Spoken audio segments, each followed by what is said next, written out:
Nkoli cleared her throat and spit into the bowl.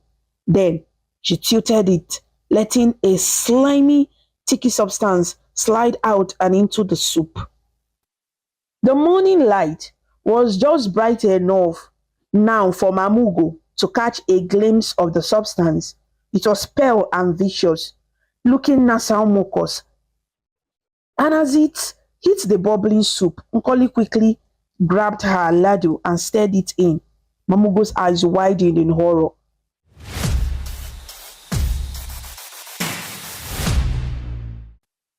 A gentle dawn broke over the rolling hills of Enugu, painting the sky in soft shades of orange and pink. The morning mist clung to the lush green hillsides, slowly lifting to reveal a village nestled in a valley. This village, set in a particular beautiful part of Enugu, was waking up to another peaceful day. Roosters crowed in the distance, and the crisp air carried the scent of dew and the faint smoke of early cooking fires. In this calm community, people lived simple lives. Farmers tilled the reddish soil of their fields, and children with bright eyes chased chickens along dusty paths. The landscape around them was calm and inviting. Tall palm trees and stout mango trees dotted the roads, and beyond the huts and modest houses, one could see the outline of the woody hills standing guard against the horizon. It was a picture of peace and natural beauty, and everyone in the village felt lucky to call this place home. But on this particular morning, something was unusual in the village. At the edge of the main road, near the small marketplace, a newcomer had appeared. She was a young woman named Nkoli. No one knew where Nkoli had come from. She had simply arrived one day quietly on a dusty evening, carrying a few pots and a bundle of belongings. She was slender, with warm brown skin and large watchful eyes. Her face was gentle, but there was a hint of mystery in her eyes that made the villagers wonder about her past. Nkoli spoke softly and rarely mentioned anything about her family or hometown, leaving everyone guessing. Nkoli settled in quickly by renting a tiny old shop at the corner of the marketplace. The shop had mud brick walls and a rusty corrugated iron roof. Like many others in the village, it stood beneath a great avocado tree that provided cool shade. The previous owner of the shop had left it vacant, and villagers were curious about how this stranger came so suddenly to take it. Some whispered among themselves, "Who is she? Does anyone know her people?"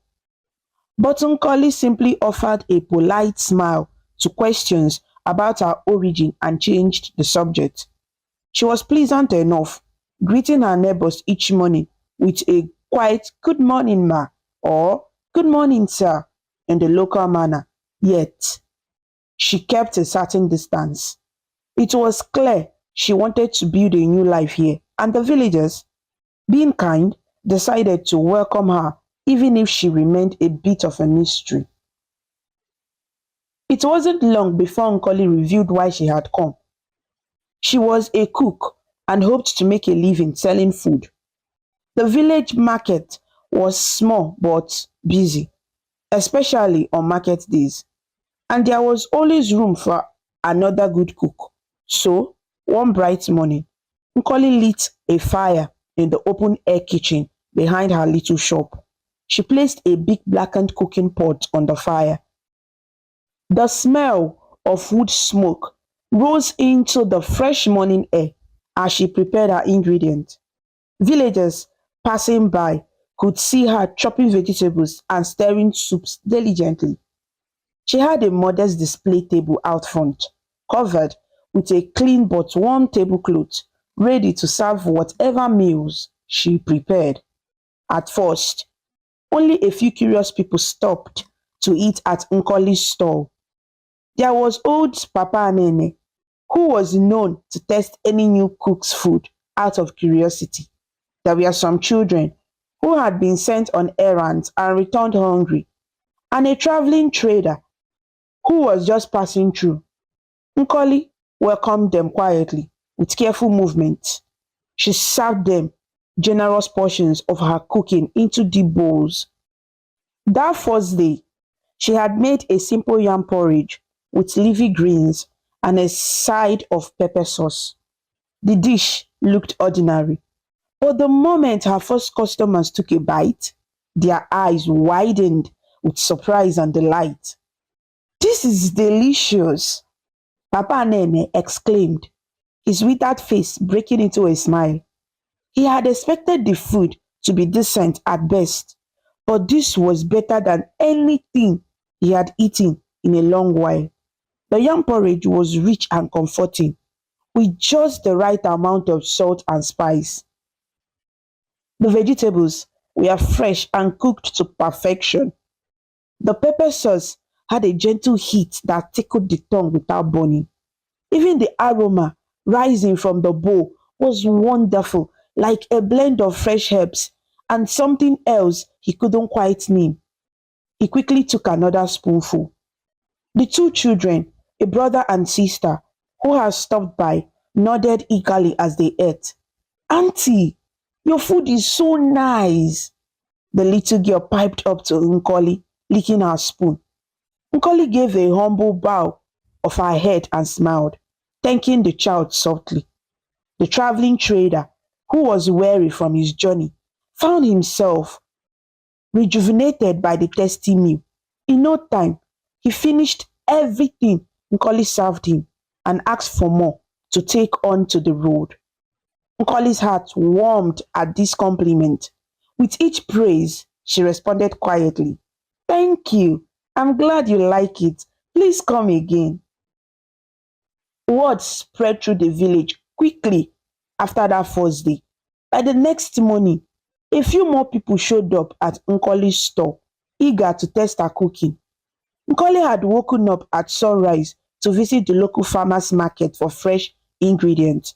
She returned to her shop, carrying baskets of vegetables, spices, and staples balanced on her head.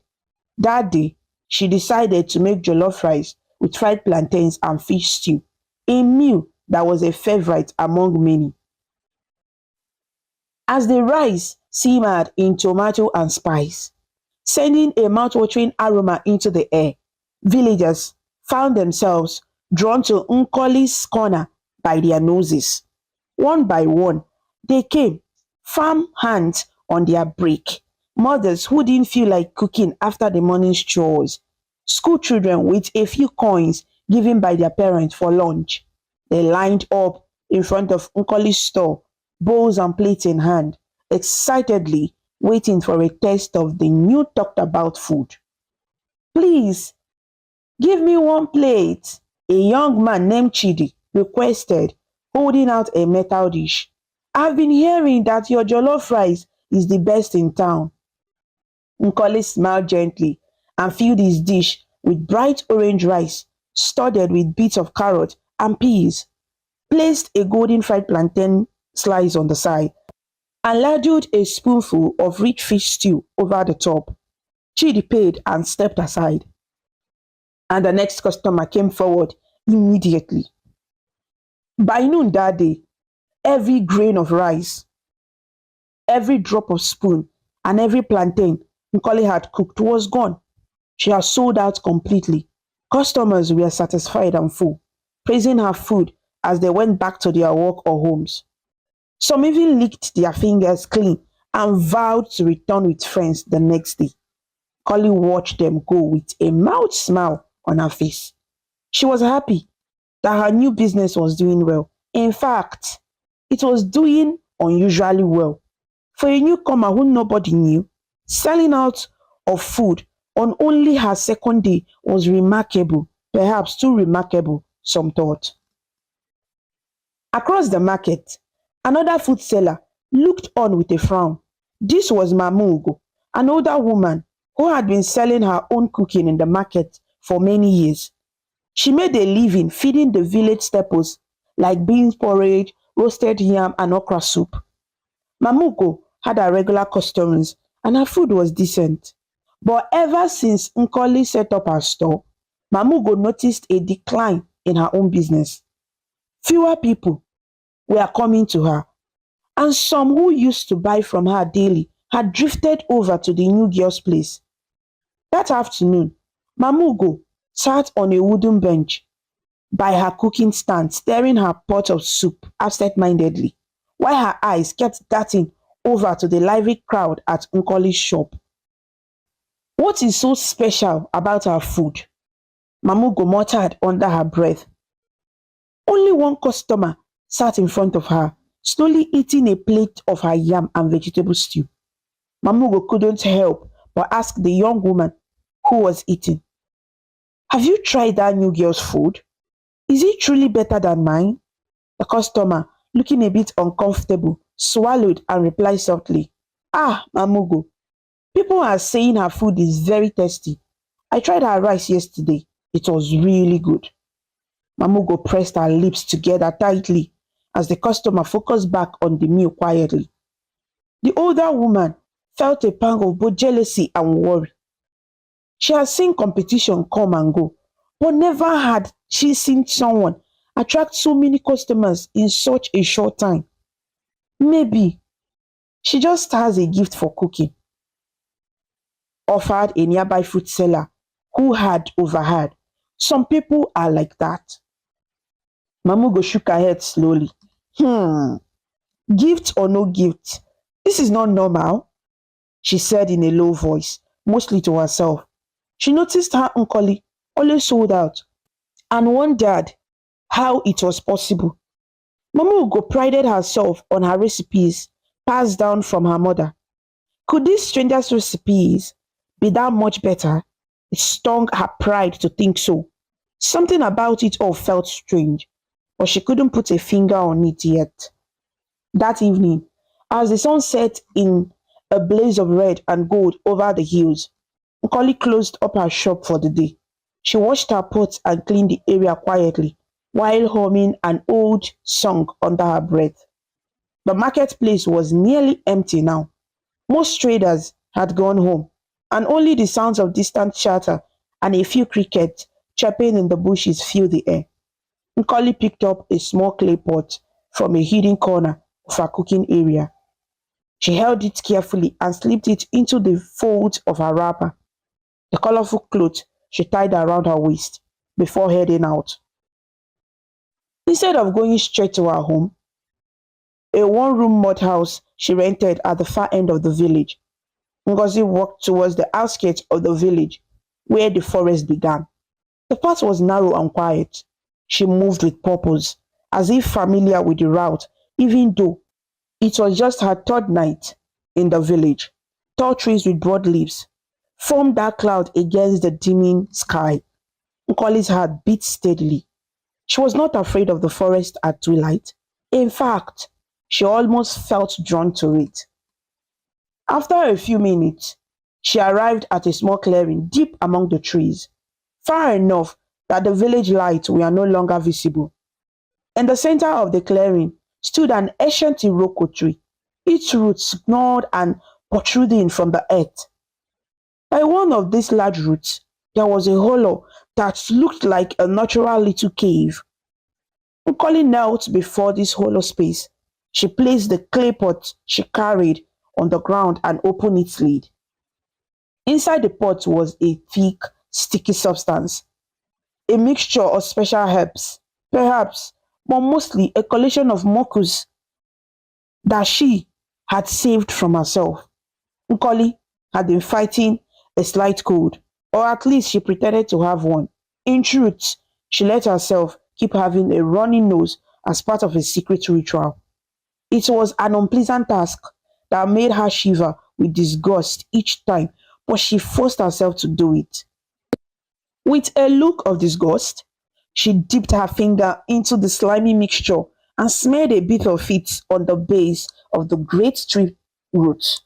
Then she spoke in a low whisper. I have done as promised.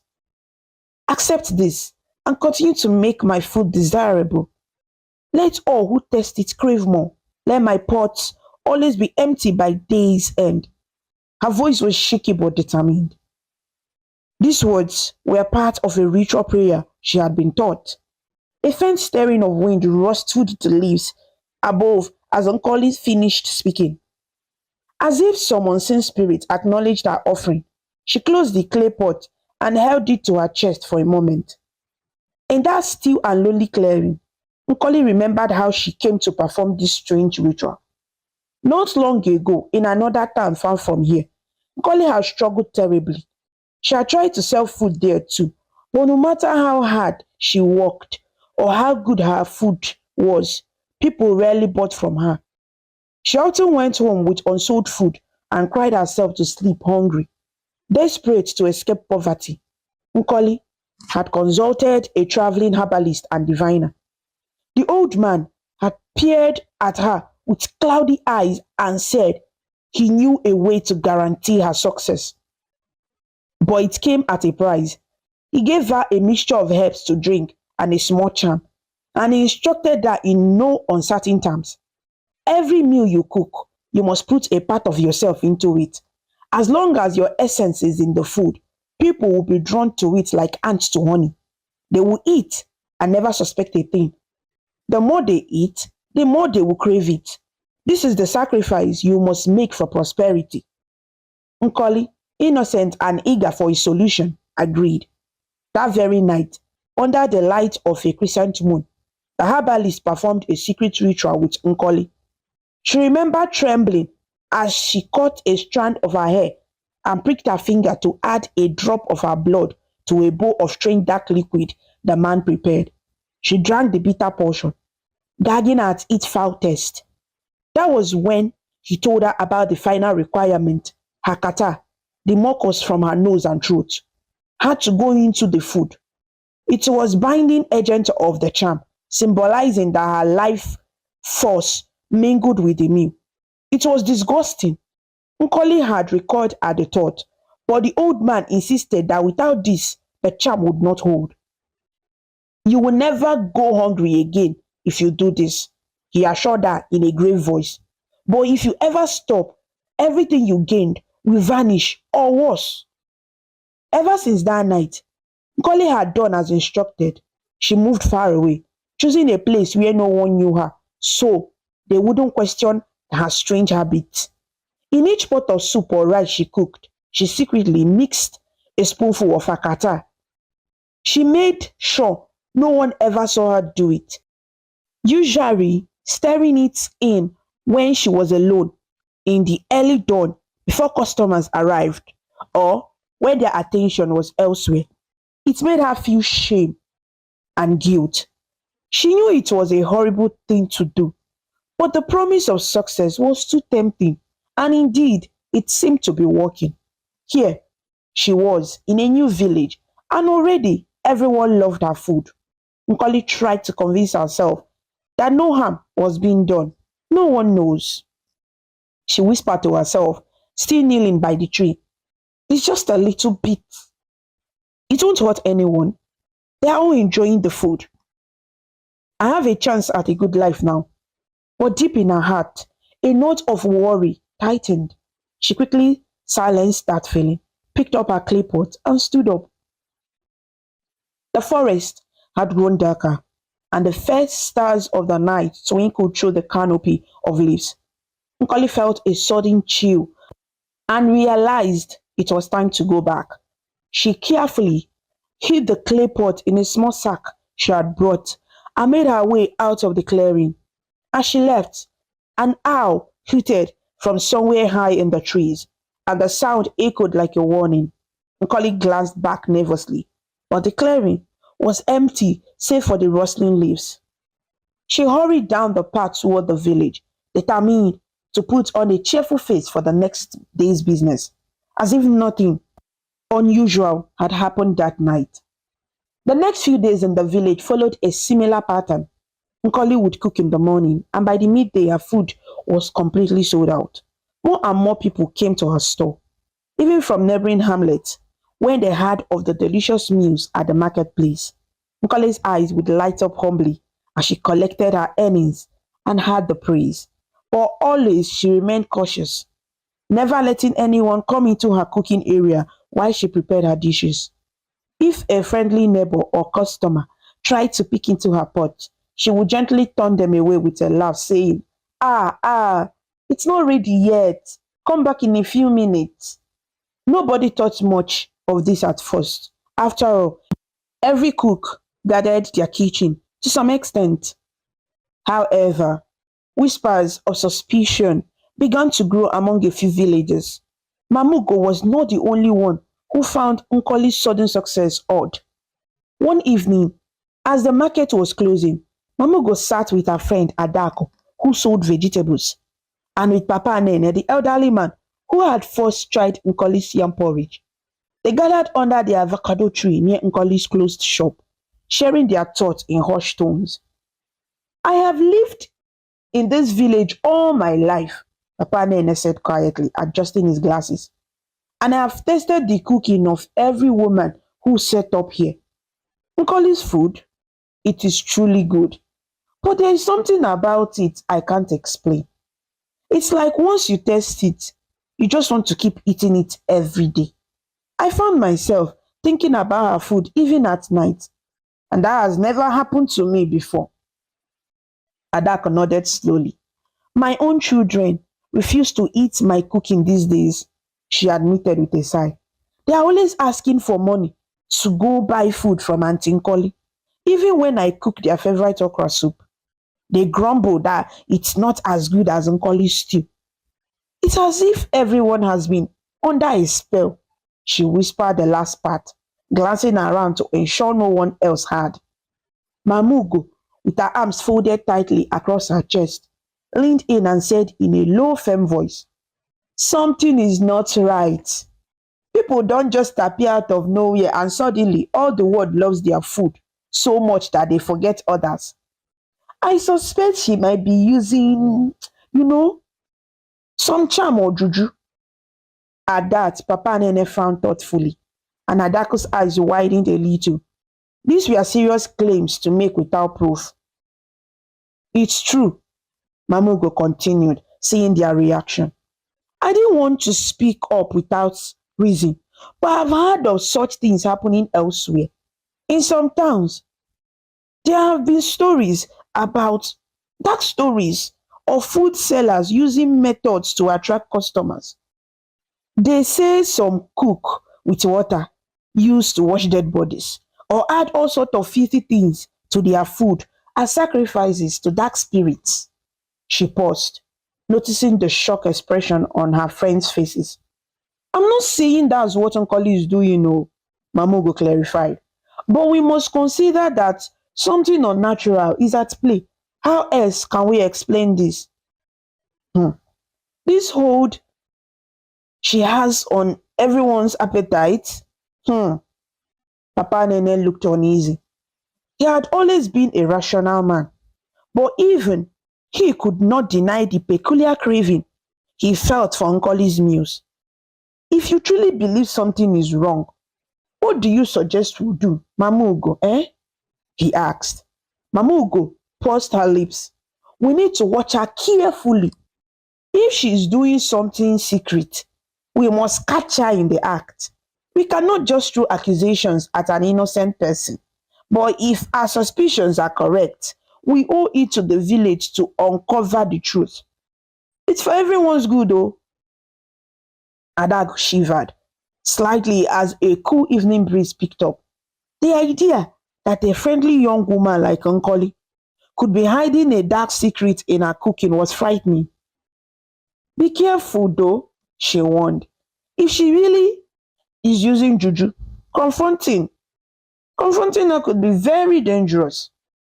Mamugo nodded solemnly. I will be careful. We will have to be smart about this. In her heart, a determination hardened.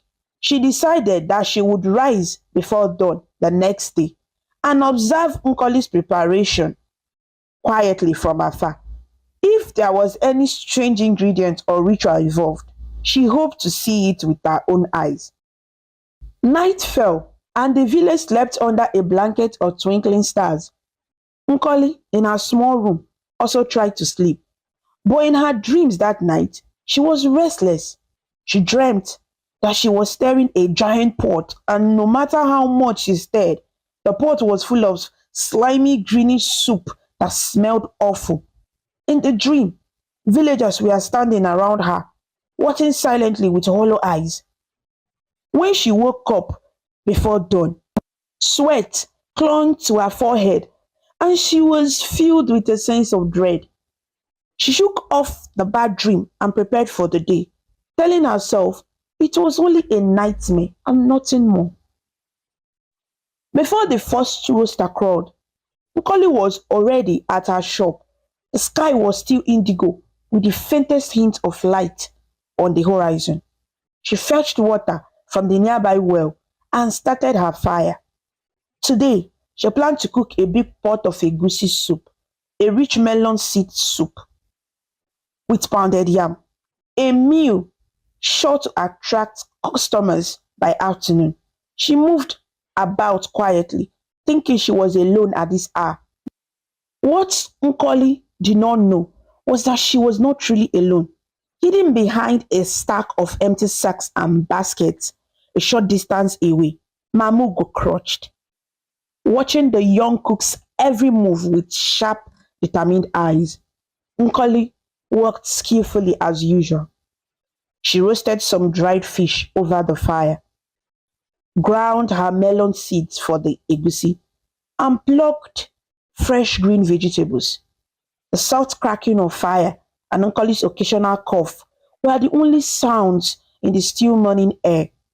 Mamugo observed patiently, careful not to shift her weight too quickly or make a noise. She had a dark shawl around her to blend in with the pre-dawn shadows and peered just enough to see but not to be seen. As the sky grew lighter, Collie's egusi soup was bubbling in the pot, giving off a rich, savory aroma that made Mamugo's mouth water even as she remained tense. Nkoli added her ingredients one by one: the ground melon seeds, palm oil that sizzled and turned the broth to bright orange, tender pieces of fish and bushmeat, a pinch of salt and ground chili pepper. She stirred the pot with a wooden ladle, and steam rose in a gentle cloud. Then Nkoli paused and looked around. Mamugo immediately shrank further behind the sacks, holding her breath. Nkoli set down her ladle. Thinking no one was near, she reached into her apron pocket and pulled out a small covered bowl, a different container from her clay pot. That clay pot remained hidden at her home, except when she refilled this smaller bowl. With careful haste, Nkoli removed the lid. Even from her hiding spot, Mamugo could not see exactly what was inside, but she saw Ngozi's face twist with slight disgust as the young woman held the bowl over the pot. Nkoli cleared her throat and spit into the bowl. Then she tilted it, letting a slimy, sticky substance slide out and into the soup. The morning light was just bright enough now for Mamugo to catch a glimpse of the substance. It was pale and viscous, looking nasal mucus, and as it hit the bubbling soup, Nkoli quickly grabbed her ladle and stirred it in. Mamugo's eyes widened in horror. She clamped a hand over her mouth to keep her from gasping out loud. She felt her stomach churn as she realized what she had just witnessed. It looked like Nkoli had poured her own kata, the mucus from her nose, into the soup. Nkoli's lips moved as she stared. She was muttering something under her breath. Perhaps it was a spell or prayer. Mamugo couldn't hear the words clearly, but she guessed it was part of the ritual. After a few moments, Nkoli nodded to herself, seemingly satisfied that the secret ingredient was well hidden in the soup. She wiped her hand and face with a cloth, composing herself. Her expression softened back into the pleasant, calm look everyone was used to. It was as if the unsettling act had never happened. Mamugo remained in her spot, heart thudding loudly in her chest. She waited until Nkoli stepped away from the fire to fetch something from inside her shop. Taking that chance, Mamugo quietly slipped out of her hiding place and hurried away, careful to stay low until she was out of sight. Once she was at a safe distance, she straightened up and walked briskly towards the cluster of houses where the other early risers were waking. By midday, Nkoli's egusi soup and pounded yam were ready, and as expected, customers flocked her store. The sun was high and bright, and the day had turned hot, but that did not stop people from queuing hungrily, bowls in hand. Nkoli, outwardly calm but inwardly still a bit unsettled from her bad dream, served each person with a polite smile. She noticed Mamugo was not at her own store across the way today, which was unusual, but she was too busy serving her long line of customers to wonder about it for long. Nearby, Mamugo watched from behind another store, joined by Adako and Papa Anene. They had been informed of what Mamugo witnessed, and each face bore a mix of anger, disgust, and anxiety. They saw how unaware and happy the villagers were as they ate Nkoli's food, and their hearts pounded, knowing what foul thing was in that meal. Mamugo's hand trembled with outrage as she clenched them. She could not hold back much longer. A group of young men were at Nkoli's store, laughing and chatting as they ate, praising the wonderful taste of egusi soup. One of them called out to Nkoli, "Auntie, you have a special magic in your cooking. Oh, this soup is too sweet." He meant it as a harmless compliment, but Mamugo flinched when she heard the word magic. She took that as her cue. It was time. Suddenly, Mamugo stepped forward into the open and shouted, "Stop! Stop eating at once!" Her voice rang out loud and clear across the marketplace. Everyone turned, startled by the urgent tone. Nkoli looked up from behind her table, a ladle in her hand, surprised to see Mamugo marching toward her with fury in her eyes. Adako and Papa Nene followed close behind, along with a few other villagers who had caught wind that something was amiss. The young men who had been joking fell silent, bowls in hand. A few people still waiting in line backed away, confused. "What's happening?" One woman murmured. Mamugo pointed a finger at Nkoli, her voice shaking with emotion. "Do not take another bite of that food," she warned the customers. "Nkoli has been putting disgusting and evil thing in it."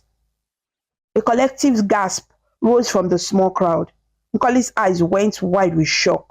"Mamugo, what are you saying?" Nkoli cried out. Her heart started to race. She tried to maintain her composure, but she could see the accusing look on Mamugo's face and realized with dread that somehow the woman knew her secret. Papa Nene stepped forward and gently addressed the onlookers. "Everyone, please step back and don't eat that food yet. We need to find out the truth of this matter." His tone was serious and concerned, which made people even more anxious. A few who had been eating slowly set down their half-finished bowls, suddenly uncertain. One man even spat out the morsel he had in his mouth, worried that something was wrong.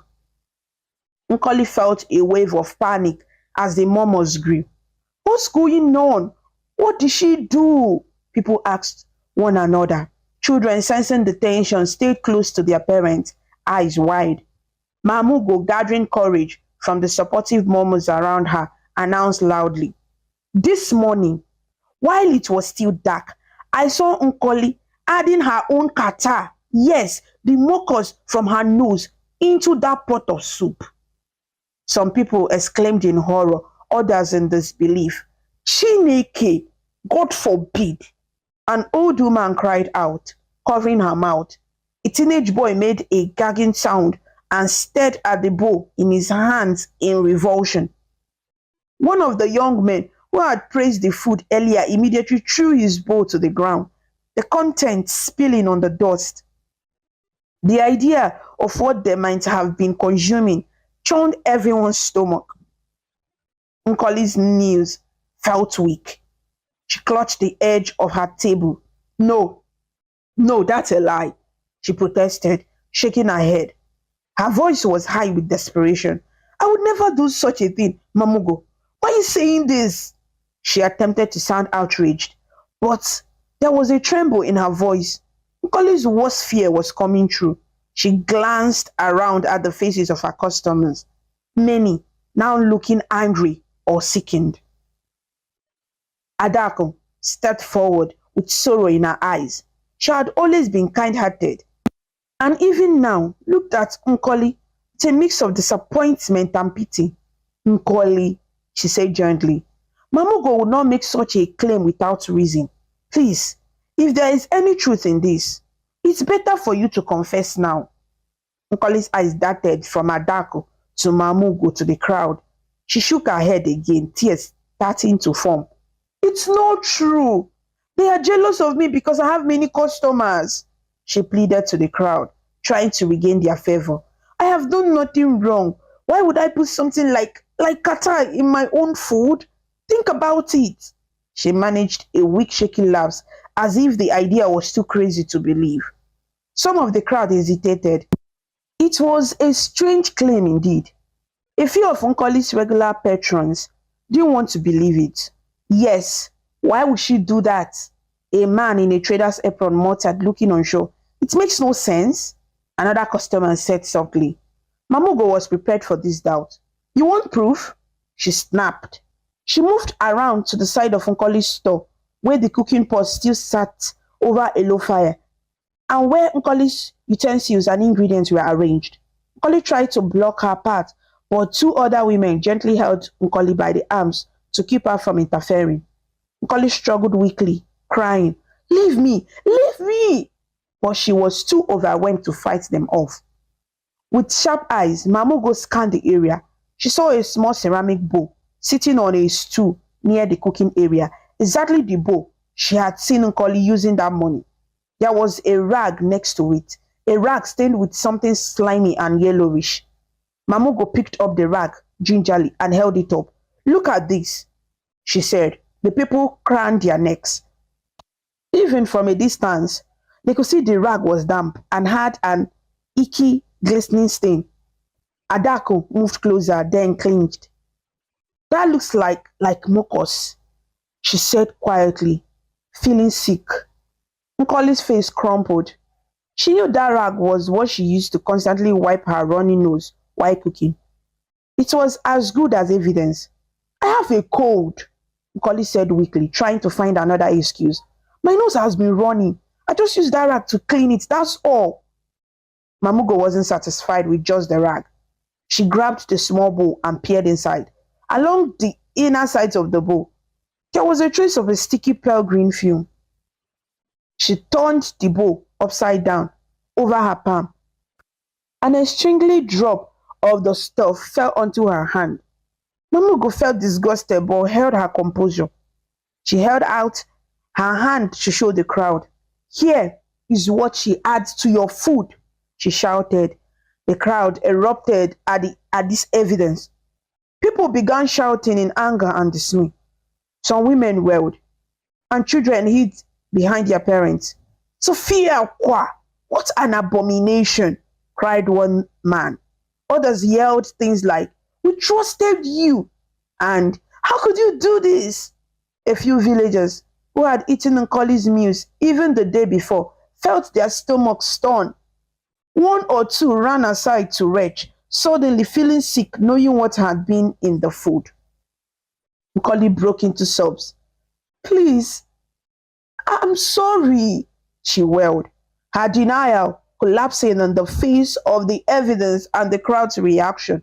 The two women holding her let go, and she sank to her knees on the ground. Tears streamed down her face. I didn't mean to harm anyone. Then why? Why would you do such a thing? Papa Nene asked, his voice sorrowful and confused. He had liked Nkoli and her food, and it pained him to see this happen. Nkoli looked around at the angry, bewildered faces of the villagers. She realized there was no escape now, and part of her was tired of carrying the secret. In a trembling voice, she explained, I I was desperate. Before I came here, I had nothing. I tried so hard to succeed by doing honest work, but I kept failing. I was afraid of being hungry, of being a nobody. So, so I went to someone for help. She swallowed hard, then continued. He gave me a charm, a ritual. He told me if I put my kata, the mucus from my body, into the food, people would love it and buy everything.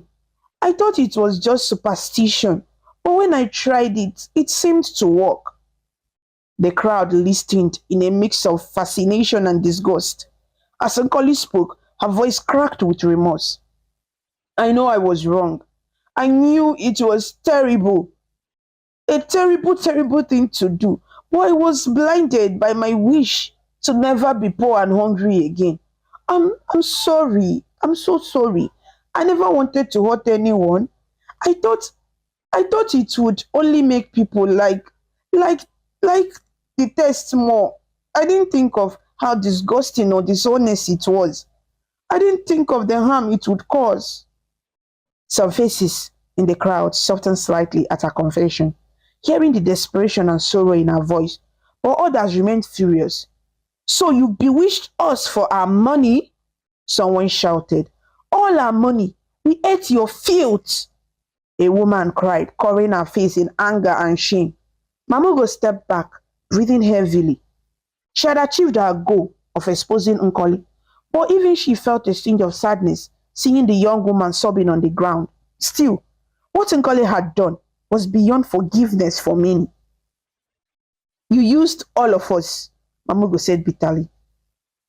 You took away our right to choose, honestly, by tricking us with your charm. A few villagers moved, as if to grab Nkoli and to drag her away to punish her. One man picked up a switch, another a piece of rope. They were talking about taking her to the village square or even to the police. The situation was growing more chaotic by the second. Seeing the anger rising around her, Nkoli's eyes flashed with fear again. She scrambled up from her knees and suddenly, with a burst of energy, fueled by panic, she darted through a gap in the crowd. Nkoli, stop! Someone yelled, but she was already running with all her might. She fled past the stalls and out of the marketplace, holding up her wrapper with one hand so she wouldn't trip. People hurried to follow, but Nkoli was fast.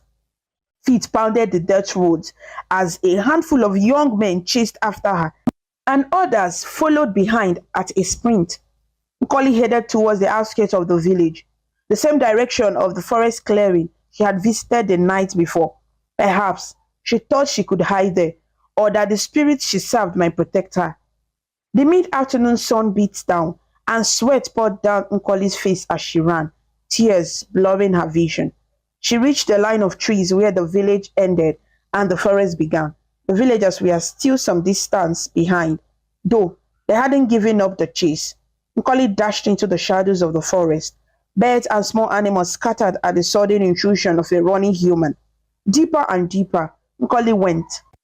Her breath raged, leaping over roots and pushing aside branches. When the pursuing villagers finally reached the forest edge, they paused.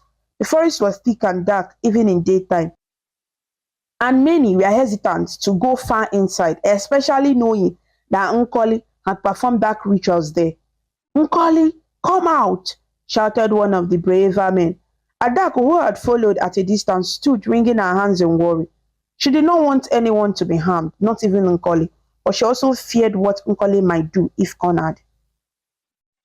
They ventured a little way in, several people calling for Nkoli to surrender herself, but the forest only answered with the sounds of rustling leaves and distant birds' calls.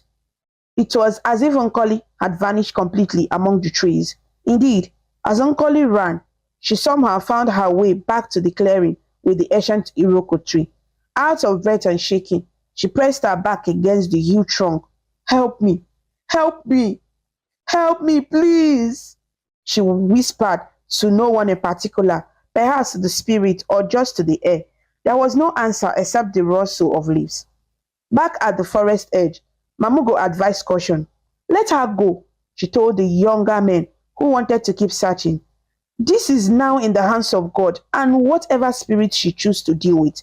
If we go too deep, who knows what trap or harm may befall us? A few nodded in agreement, or willing to risk angering any unseen forces or getting lost in the dark woods.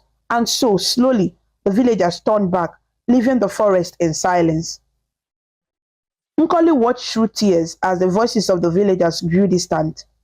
When she was sure they had gone, she stepped away from the tree, her heart heavy as a stone. She knew she could not return to the village. Her life there was over. With slow, sorrowful steps, Nkoli disappeared further into the forest, her figure eventually swallowed by the green shadows. No one in the village ever saw Nkoli again after that day. Some said she must have found her way to the main road and traveled to another town, carrying her shame and her secret with her.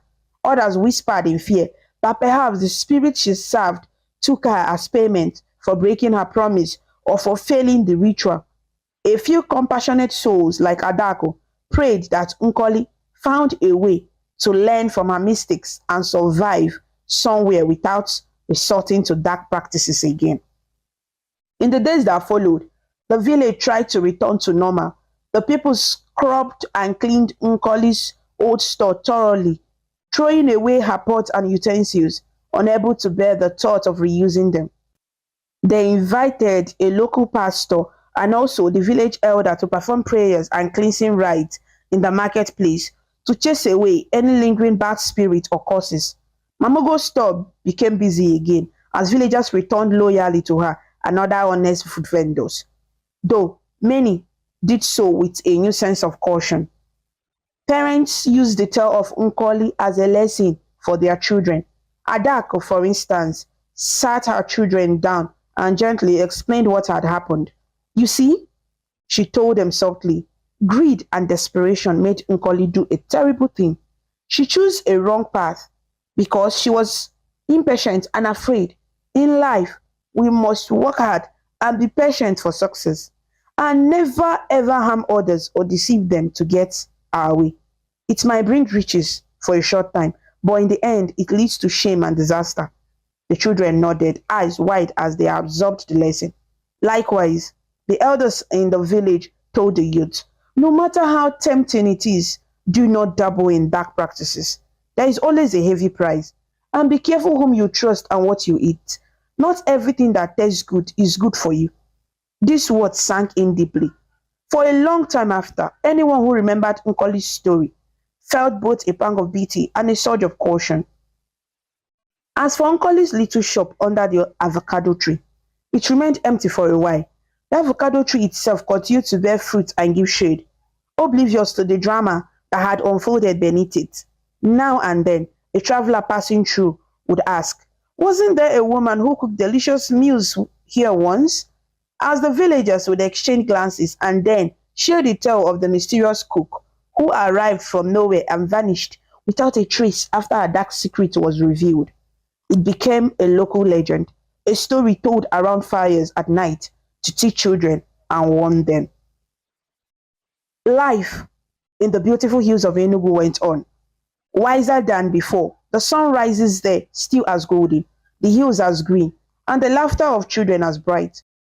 But the people carried a new understanding that true success has no shortcut, and that trust and honesty are as important an ingredient in community life as salt in soup. The shocking saga of Nkoli would not be forgotten, and it would remind everyone for years to come that no secret stays hidden forever, and every action, good or bad, has its results. No matter how desperate you are, there is no shortcut to true success. Nkoli used a secret ritual and added something disgusting to her food to attract customers, thinking it would bring her riches.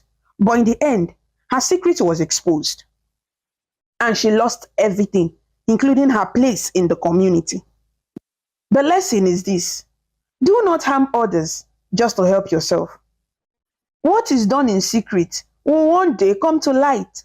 Honest work may take time, but it brings peace and lasting success. Not everything that tastes sweet is clean. Be careful where you eat and always choose honesty over quick money.